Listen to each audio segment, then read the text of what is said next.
I'm excited to share at least 5 reasons today of why you need to start getting obsessed about your non-lucid dreams and how really taking the time to do so will inevitably skyrocket your lucid dreaming practice to the next level.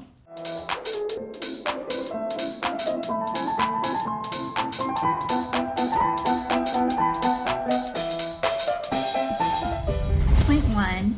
Your dreams are like an internal therapist. They tell you about all the conflicts you need to resolve in order to really step into living as your best self. In other words, all that unfinished business, the stuff that you can't even get to or begin to think about in your day-to-day grind. All that stuff is gonna start showing up like an internal therapist inside your non-lucid dreams. They'll like give you that little wave like, hey, need you to pay attention to this stuff. Through dream rehearsal, practicing conversations with dream characters, you are actually working on your own mood and emotional regulation. Any of that stuff that was working really well for you, you can then take any of that content into your lucid dream and go a deeper level with it. Number 2, creative problem solving. As well as solving problems in your lucid dreams, you'll have probably noticed that you go through quite a lot of problem solving procedures in your non-lucid dreams too. In the most simple terms, our non-lucid dreams have parts of our brain shut off that are usually turned on during the day, and vice versa. In other words, different connections are being formed that wouldn't usually have the opportunity to whilst we're in the waking state. This means that our dreams allow us to see from an altered perspective. We can receive answers from our unconscious mind, from our subconscious mind, whilst we sleep. Point number 3, dealing with threats. The most active part of the brain while you're dreaming is the amygdala. It's associated with that fight or flight response, and this suggests that part of the reason we dream in the first place is to deal with any threats.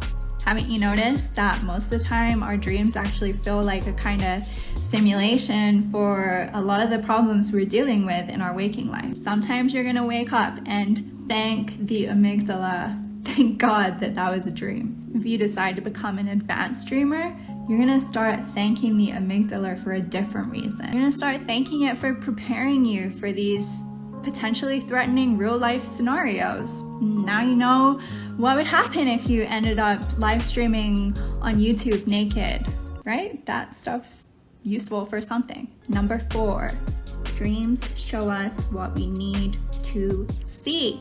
When we're not inducing a lucid dream, we're just going to sleep and we're letting our mind just show us whatever the hell is on our mind. We don't get to select what we want, we simply get what we need to see. Unfortunately, this is a lot of the time nightmares or stuff that we are trying to block out during the day. But if you don't work on this stuff and you attempt to enter a lucid dream, very quickly recognize it's a lot more difficult than you imagined. If your mind's full of characters, noise, emotions, objects, crazy environments, you're not going to be able to stabilize your lucidity very easily. So we need to work with that unconscious and subconscious dream content first. That way we can enter into a lucid dream feeling calm, clear, empowered, and super lucid. Super excited to start working on exactly how to move through all of this stuff in the Lucid Entrepreneur Lab over the next couple of weeks.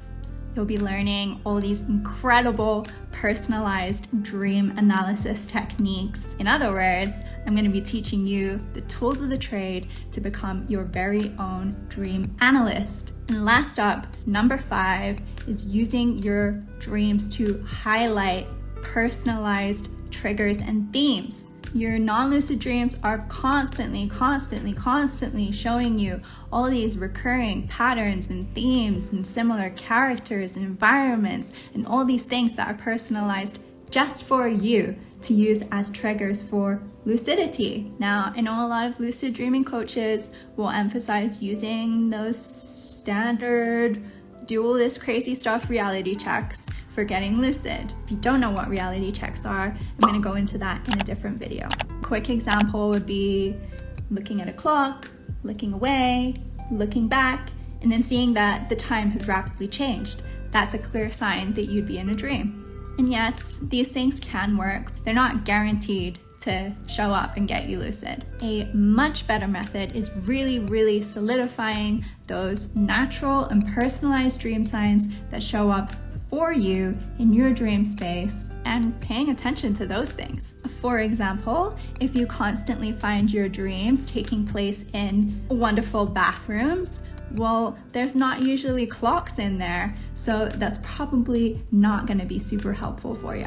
Instead, you might want to start utilizing things that are in bathrooms, mirrors, flushing toilets, turning those water taps on, or simply being in a bathroom in general is a powerful dream trigger for getting lucid. So those are just 5 of the many benefits of non-lucid dreams, and why if you're a lucid dreamer or if you're interested in getting lucid, improving lucidity, or increasing your lucid dream frequency, why you should really want to pay attention and use your non-lucid dreams as a benefit for you. As a lucid dreaming and a lucid living coach, I've come across so many people worldwide who just end up feeling disheartened that they're stuck in that non-lucid dream phase, but your non-lucid dreams still provide so much benefit to you and your lucid dreaming practice. If anything, they are the things that really contain those key elements, those hidden elements that are personalized for you and to you only. I believe those really personal elements are there specifically to wake you up and get you lucid. So please start viewing your non-lucid dreams as beneficial to your lucid dream practice. They really can be the key to that Pandora's box that is lucid dreaming.